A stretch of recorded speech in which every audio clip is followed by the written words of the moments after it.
चलिए रायपुर का रुख करते हैं, जहां पर तोमर ब्रदर्स के खिलाफ जो एक्शन है वो तेज कर दिया गया। बता दें आपको कि जल्द ही तोमर ब्रदर्स की जो संपत्ति है वो कुर्क होगी। तोमर ब्रदर्स के खिलाफ प्रशासन जो है वो कड़ी कार्रवाई करने वाला है। रायपुर कलेक्टर गौरव सिंह ने कहा है कि जल्द ही जो संपत्ति है इनकी कुर्क की जाएगी। पुलिस ने से जो कम्युनिकेशन है वो भी हो गया है। कलेक्टर ने ये कहा है मामले में लीगल तरीके से कार्रवाई होगी।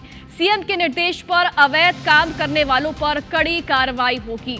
तो ये बड़ा अपडेट है। तोमर ब्रदर्स जो है उनकी संपत्ति कुर्क करने की कार्रवाई काफी समय से ये कहा जा रहा था कि अब होगी, लेकिन अब इसमें बड़े एक्शन की तैयारी है। तोमर ब्रदर्स के खिलाफ प्रशासन जो है वो कड़ी कार्रवाई अब करने वाला है। रायपुर कलेक्टर ने भी ये कह दिया है कि जल्द ही संपत्ति कुर्क की जाएगी।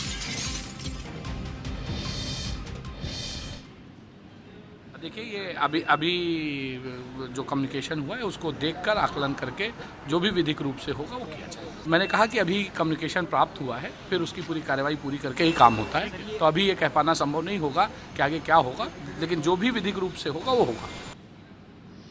और ज्यादा जानकारी के लिए हमारे सहयोगी सुमन हमारे साथ जुड़ गए हैं। सुमन, तोमर ब्रदर्स के खिलाफ जो एक्शन है वो तेज कर दिया गया और संपत्ति भी उनकी अब जल्द ही कुर्क की जाएगी, और क्या एक्शन प्रशासन अपनी तरफ से ले रहा है?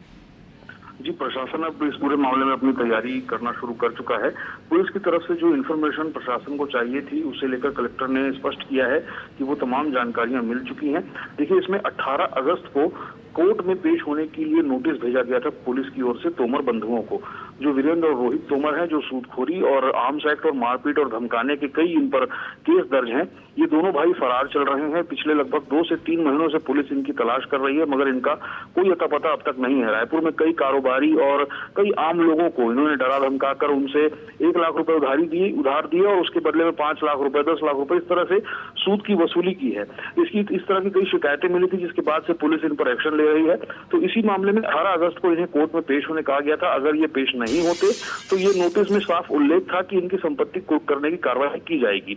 अब चूंकि 18 अगस्त को ये दोनों भाई पेश नहीं हुए, अब तक फरार चल रहे हैं, इस वजह से संपत्ति कुर्क करने की कार्रवाई आगे की जा रही है। पुलिस ने तमाम जानकारी प्रशासन से हैंडओवर की है। अब तक की जांच में जो कुछ इनके खिलाफ मिला है। सुमन, अब देखना होगा कि जो तोमर ब्रदर्स हैं आखिर वो कब मिलते हैं, कब सामने आते हैं। शुक्रिया आपका तमाम जानकारी।